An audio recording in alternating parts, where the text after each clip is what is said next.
pessoal, vamos para a nossa aula de hoje da matéria de ciências e vamos estar dando continuidade ao assunto sobre os animais. A última aula aprendemos sobre os animais vertebrados e invertebrados.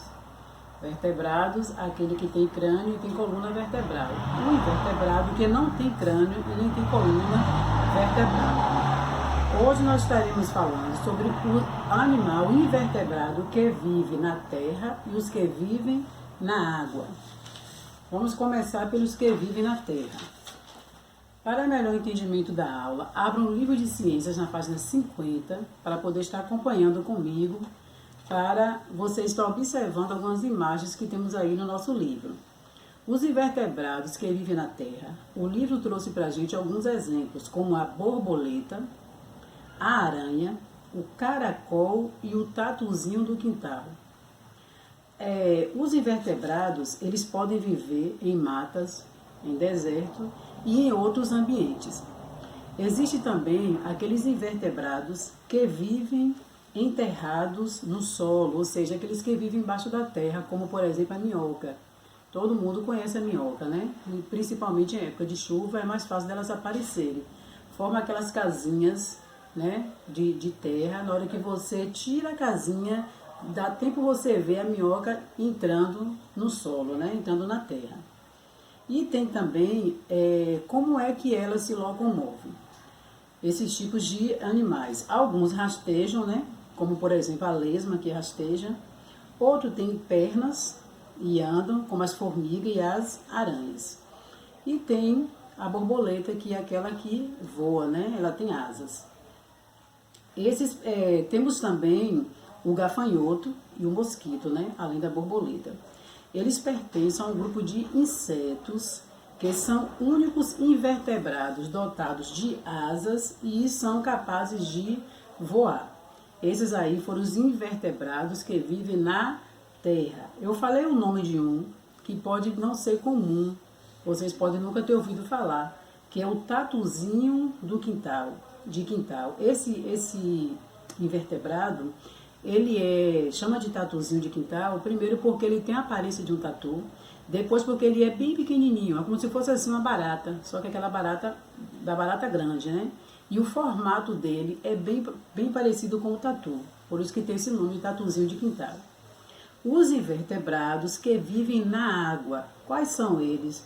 Estrela do mar, né? Alguém já deve ter oportunidade de ver a estrela do mar. Tem a esponja do mar e a lula.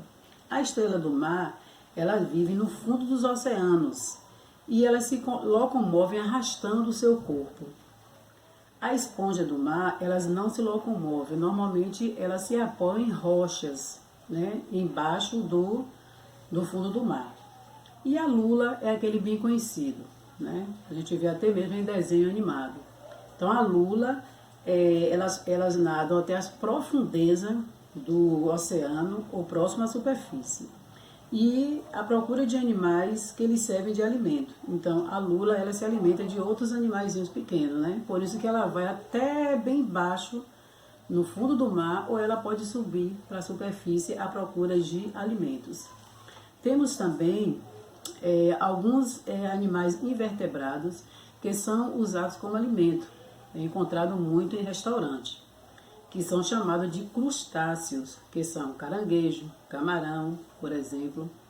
E a maioria desses animais, eu falei, o caranguejo e o camarão são dois invertebrados, né? Eles possuem uma carapaça, né, que é a proteção dele. E como o caranguejo, por exemplo, a carapaça dele é bem rígida. São dois tipos de animais, de crustáceos, que são bem conhecidos porque são pratos, né, pedidos em restaurantes. Para quem já comeu caranguejo, né, sabe se é gostoso ou não. Eu ainda não tive coragem de comer, mas o camarão é um prato gostoso, delicioso, né, muito procurado também. Alguns invertebrados, eles podem causar sérios problemas aos seres humanos, porque eles podem trazer doença se você for picado por um desses, como por exemplo o mosquito, né? Nós temos aí o mais conhecido, que é o Aedes aegypti, né? Que é o mosquito transmissor de doença, a doença bem conhecida como a dengue, a zika, né? A febre e a chikungunya. Então, esse aí é um tipo de invertebrado que pode trazer sérios danos à saúde. Então, por hoje é só. Vocês vão estar acompanhando no livro de ciência, na página 50 e 51, respondendo a atividade que eu vou estar deixando no grupo da escola. Certo, pessoal? Tchau, tchau. Fiquem com Deus. Até a próxima aula.